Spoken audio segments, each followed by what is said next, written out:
Hey guys, it's Michaela, and today I'm going to help you recover your Roblox account without email or password. It's pretty simple, so let's jump in.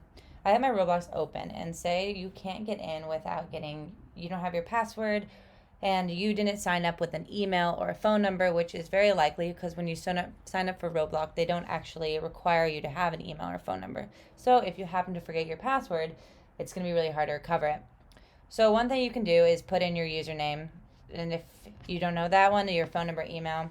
But say none of that is working, the one thing you're gonna have to do is actually email Roblox directly to reset your password. So what you want to do is go to info@roblox.com, and in subject can't log into your account, and you can write a message something in the lines of, hey, I can't get into my account because I forgot my password. When I set up, I didn't put in an email or phone number, so there's no way to reset my password. Please help.